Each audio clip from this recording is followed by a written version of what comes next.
Salut Arnaud, est-ce que tu peux te présenter? Alors moi, c'est Arnaud Arbaumont, alias Père Cidreur sur Instagram et YouTube. Donc je suis artisan cidrier depuis plus de 4 ans et également formateur dans le cidre nature. Est-ce que tu peux nous détailler ton parcours professionnel? Bien sûr, alors j'ai 2 masters, un en géologie et un en écologie. Donc il faut savoir que mon ancienne vie professionnelle, j'étais dans la recherche, également dans le consulting et dans la formation.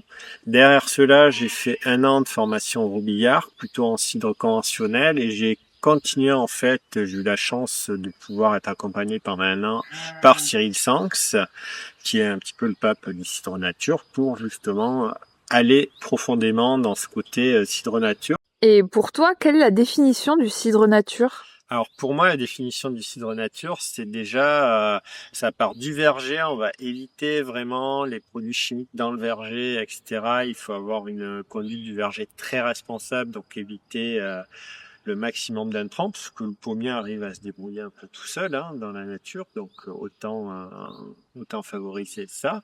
Derrière, c'est pas d'intrants dans le produit, dans le cidre, donc voilà, pas de chimie, etc. Ça va être de la pomme, 100% de pomme broyée et mise en cuve. Un minimum d'intervention également, c'est pas faire des interventions pour faire des interventions, mais justement laisser la nature faire. C'est un petit peu cette magie-là qui est intéressante dans le cidre nature. Et derrière, pas de filtration, rien du tout, pour avoir un produit le plus simple possible. Sur les étiquettes de tes cidres, il y a marqué pas de filtration.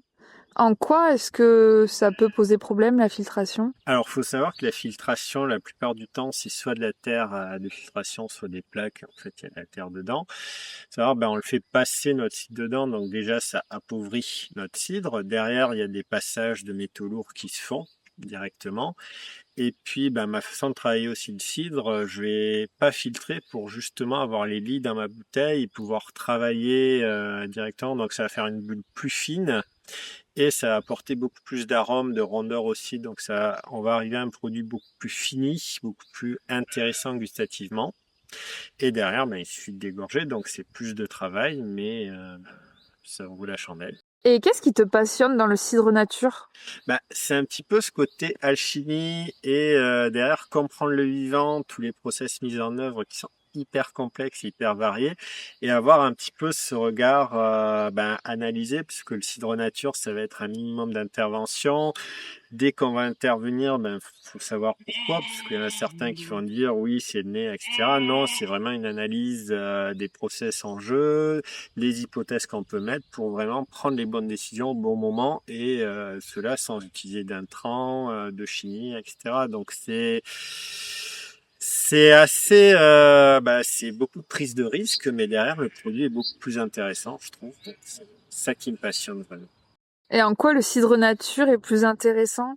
Alors, déjà, faut savoir que derrière, niveau gustatif, on a beaucoup plus d'arômes. Je trouve que c'est beaucoup plus travaillé. Le côté vivant est très présent quand on boit. Il y a toute cette énergie qui est vraiment intéressante. C'est assez dur à décrire, mais bon, les aficionados du cidre ou vin vivant me comprendront. Derrière, il y a aussi des valeurs portées, une agriculture plus durable, éviter d'ajouter des intrants chimiques ou des process qui vont vraiment dénaturer le cidre. Donc pour moi, c'est vraiment important, c'est des valeurs et derrière, il y a aussi le côté arriver à avoir un cidre le plus parfait possible. Du coup, dans le cidre nature, comment on fait pour éviter les défauts? Ça, j'explique beaucoup dans les formations. Donc, c'est surtout dès le départ d'avoir un produit très intéressant. Donc, déjà un tri drastique sur des pommes, un type de conduite de verger pour avoir une fermentation beaucoup plus lente, et derrière une hygiène irréprochable. Est-ce que tu peux nous faire une description de tes cidres? Oui. Alors pour moi, ils sont sauvages et complexes. Sauvages dans le sens où vraiment je pousse le curseur du nature au maximum, c'est-à-dire verger non traité, ramassage main, zéro intrant, que ce soit au verger et dans ma cidrerie. Derrière, laisser faire la nature également. Donc il n'y a pas que les levures qui bossent, il y a les bactéries également pour avoir des arômes très très complexes. Et derrière, un produit déjà nickel, sans défaut et derrière très très intéressant gustativement. Et tu proposes tes formations dans quel centre de formation? Alors, je propose mes formations, ça fait 2 ans que je suis formateur, du coup, en cidre nature, chez Vers de Terre Production et Brew Society. L'idée, c'est de pouvoir proposer soit des formations au format virtuel, en classe virtuelle, soit en présentiel total. Et c'est vraiment axé cidre nature, parce qu'il y a d'autres centres de formation qui font cidre conventionnel, etc. Moi, c'est vraiment aller sur voilà, le cidre nature, les liens qu'on peut avoir avec le vin nature, etc. Et l'idée derrière, c'est que les personnes qui rentrent dans ces formations puissent faire du cidre nature de façon professionnelle, c'est-à-dire on va vraiment le matériel également, le type de matériel qu'on peut avoir selon ce qu'on veut produire tant de bouteilles.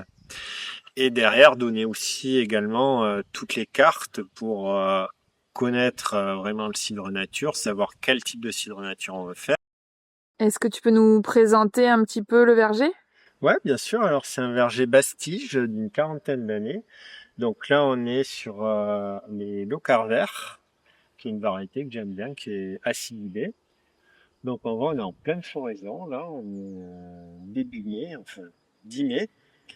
Et voilà, on a quelques petits problèmes d'entonnoque qu'on peut voir là, mais c'est un verger sans traitement, sans rien du tout. Il y a les brebis qui pèsent, donc il n'y a aucun apport d'engrais, rien.